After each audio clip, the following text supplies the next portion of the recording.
প্রিয় দর্শক, স্বাগত জানাচ্ছি সারাদিনের সংবাদে প্রতিদিনের আয়োজন রাত 11টার শীর্ষ সংবাদে। সারা বিশ্বের গুরুত্বপূর্ণ সব সংবাদের শিরোনাম জেনে নিন শুরুতেই। ডক্টর ইউনূসের অধীনে ভালো নির্বাচন হবে এটা বিশ্বাস করা কঠিন বললেন বিএনপির ভাইস চেয়ারম্যান দুদু। অন্যদিকে তারেক রহমান বললেন, অন্তর্বর্তী সরকারের অধীনেই হবে অবাধ ও নিরপেক্ষ নির্বাচন। পদত্যাগ করাতে হাসিনার পা ধরেছিলেন রেহানা। অন্যদিকে শেখ হাসিনাকে ট্রাইব্যুনালে হাজির হতে বিজ্ঞপ্তি প্রকাশের নির্দেশ। চট্টগ্রামে গোপনে কারখানায় তৈরি হচ্ছিল কুকি চীনের ইউনিফর্ম, গ্রেপ্তার ৩। সমঝোতায় এনবিআর, স্থগিত হচ্ছে আন্দোলন। ইসলাম চর্চা করতে গিয়ে আর কেউ মারধর নির্যাতনের শিকার হবে না, মন্তব্য হাসনাত আবদুল্লাহর। গাজার যুদ্ধ বন্ধের দাবিতে ফের বিক্ষোভে উত্তাল ইসরায়েল। অন্যদিকে সহায়তার অভাবে দুর্ভিক্ষের সংখ্যা গাজায়, প্রাণহানি ছাড়ালো 53,000। পাঞ্জাবে বজ্রঝড় ও বৃষ্টিতে প্রাণ গেল 13 জনের। অন্যদিকে দিল্লিতে টানা বৃষ্টিতে জনজীবন বিপর্যস্ত, বিমান চলাচলে ব্যাঘাত। চট্টগ্রাম বন্দর কাউকে দেওয়া হচ্ছে না বলে জানালেন প্রেস সচিব।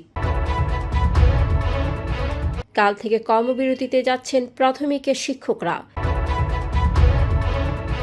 দীর্ঘদিনের জন্য 6 স্থানে অ্যালকোহল বিক্রির অনুমোদন দেবে সৌদি আরব। শুনছিলেন সংবাদ শিরোনাম, এবারে বিস্তারিত। ফ্যাশন ব্র্যান্ড মানে আর্ট।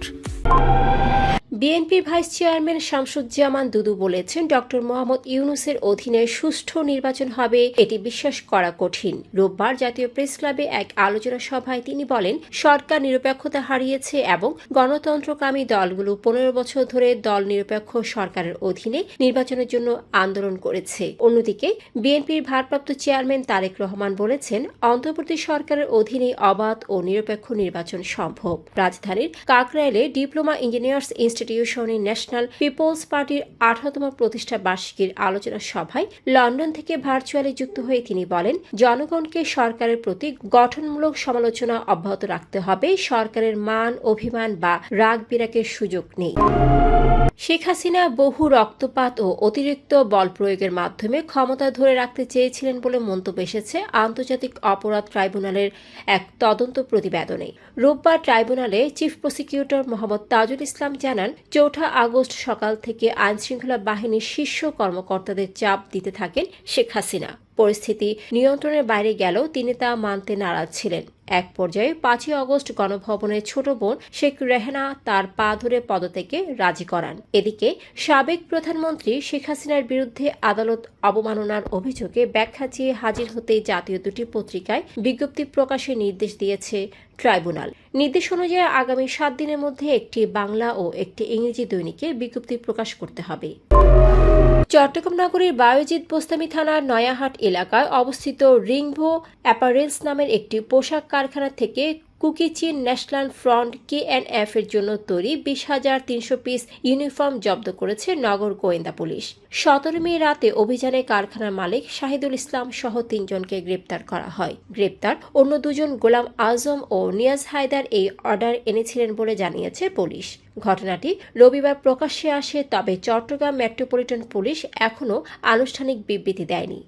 একাধিক দায়িত্বশীল কর্মকর্তা নাম প্রকাশ না করে বিষয়টি নিশ্চিত করেছেন। আগামী 31 জুলাইয়ের মধ্যে জারি করা অধ্যাদেশের প্রয়োজনীয় সংশোধনী সহ অধিকাংশ দাবিতে একমত হওয়ায় আন্দোলন স্থগিত করতে যাচ্ছে এনবিআর সংস্কার ঐক্য পরিষদ। রোববার ঐক্য পরিষদে এক ঊর্ধ্বতন কর্মকর্তা জানান, অর্থ মন্ত্রণালয়ের সঙ্গে যোগাযোগের পর অধিকাংশ দাবিতে সম্মতি মিলেছে। বিস্তারিত পরে প্রেস বিজ্ঞপ্তিতে জানানো হবে। এর আগে বিকেল 6:15টায় অর্থ মন্ত্রণালয় এক প্রেস বিজ্ঞপ্তিতে দাবি নিয়ে ব্যাখ্যা দেয়। জাতীয় নাগরিক পার্টির দক্ষিণাঞ্চলের মুখ্য সংগঠক হাসনাত আবদুল্লাহ বলেছেন, জুলাইয়ের আন্দোলনে শহীদ আর আহতদের রক্তের বিনিময়ে এই বাংলাদেশ, পরবর্তী বাংলাদেশটা অবশ্যই জবাবদিহিতামূলক বাংলাদেশ হিসেবে গড়ে তুলতে হবে। যে বাংলাদেশে রাতে আর কোনো নির্বাচন হবে না, যে বাংলাদেশে একবারের অধিক প্রধানমন্ত্রী হবে না, যে বাংলাদেশে ইসলাম চর্চা করতে গিয়ে মারধর আর নির্যাতনের শিকার হবে না। রোববার বেলা 11টায় এনসিপির চট্টগ্রাম জেলার পথসভার অংশ হিসেবে আনোয়ারার চাত্রী চৌমুহনী বাজার ও কর্ণফুলীর মজ্জারটেক এলাকায় এসব কথা বলেন তিনি। গাজা যুদ্ধ ও জিম্মি মুক্তি দাবিতে ফের উত্তাল ইসরায়েল। শনিবার তেল আবিব সহ বিভিন্ন এলাকায় বিক্ষোভ করে জিম্মিদের পরিবার ও সাধারণ মানুষ। তারা প্রধানমন্ত্রী নেতানিয়াহুর বিরুদ্ধে রাজনৈতিক স্বার্থে যুদ্ধ চালানোর অভিযোগ আনেন এবং বলেন গাজায় যুদ্ধ বন্ধ ছাড়া জিম্মিদের মুক্তি অসম্ভব। এদিকে গাজায় চলমান সংঘাতে তীব্র মানবিক সংকট দেখা দিয়েছে। 20 ও 21 মে মাত্র 198টি ত্রাণবাহী ট্রাক প্রবেশ করেছে, যা প্রয়োজনের 1/3 পূরণ করছে না বলে জানিয়েছে মানবাধিকার সংস্থাগুলো। বিশ্ব খাদ্য কর্মসূচি জানায় সীমান্তে প্রস্তুত 1,16,000 টন খাদ্য সহায়তা বিতরণে ধীরগতি চলছে। ক্যারেম শালম সীমান্তে হাজারো ট্রাক আটকা আছে। পাকিস্তানের পাঞ্জাব প্রদেশে শনিবার ঝড় বৃষ্টিতে 13 জন নিহত ও অন্তত 92 জন আহত হয়েছে বলে জানিয়েছে পিডিএমএ। বৃষ্টি নিয়ে আগে সতর্কতা জারি করেছিল কর্তৃপক্ষ। রাজ্যের বিভিন্ন এলাকায় এখনও সতর্কতা বহাল রয়েছে। অন্যদিকে ভারী বৃষ্টিতে ভারতের দিল্লি ও আশপাশের এলাকা প্লাবিত হয়েছে। গাছ উপড়ে পড়া, হোর্ডিং উড়ে যাওয়া ও ফ্লাইট চলাচলে বিঘ্ন ঘটেছে। এনডিটিভির প্রতিবেদন অনুযায়ী রাতভর ঝড় বৃষ্টির কারণে জনজীবনে চরম দুর্ভোগ নেমে আসে। চট্টগ্রাম বন্দর কাউকে দেওয়া হচ্ছে না বলে জানিয়েছেন প্রধান উপদেষ্টার প্রেস সচিব শফিকুল ইসলাম। রোববার রাজধানীর পল্টনে সিএমজিএফ আয়োজিত এক সংলাপে তিনি বলেন, বন্দরের উন্নত ব্যবস্থাপনা ও বিনিয়োগ নিশ্চিত করতে কাজ চলছে এবং এ পর্যন্ত $300 কোটি বিনিয়োগ নিশ্চিত হয়েছে। তিনি জানান, চট্টগ্রাম বন্দরের সক্ষমতা বাড়লে দেশের অর্থনীতিতে ইতিবাচক প্রভাব পড়বে।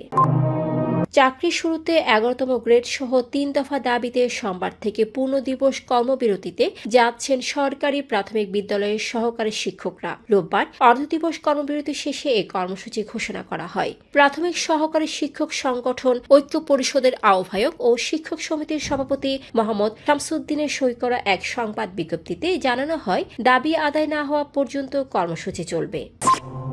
সৌদি আরব 2026 সালের মধ্যে 600টি পর্যটন স্থানে মদের নিষেধাজ্ঞা আংশিকভাবে তুলে নিতে যাচ্ছে বলে জানিয়েছে ব্রিটিশ সংবাদ মাধ্যম দ্য সান। 2034 সালের ফিফা বিশ্বকাপ ও 2030 সালের এক্সপোর প্রস্তুতির অংশ হিসেবে এই সিদ্ধান্ত নেওয়া হয়েছে। প্রতিবেদনে বলা হয়, 5 তারকা হোটেল, বিলাসবহুল রিসোর্ট ও প্রবাসী বান্ধব কম্পাউন্ডে লাইসেন্স প্রাপ্তভাবে ওয়াইন, বিয়ার ও সাইডর বিক্রি করা যাবে। তবে জনসাধারণ, বাসাবাড়ি, দোকান ও ফ্যান জোনে মদ্যপান নিষিদ্ধ থাকবে। দর্শক, এতক্ষণ আমাদের সাথে থাকার জন্য ধন্যবাদ। প্রতি মুহূর্তে দেশ বিদেশের গুরুত্বপূর্ণ সব সংবাদ জানতে ভিজিট করুন www.সারাদিনেরসংবাদ.com ও চোখ রাখুন সারাদিনের সংবাদের অফিসিয়াল ফেসবুক পেজে। Fashion brand money art. Men's, ladies and kids wear art. Be smart.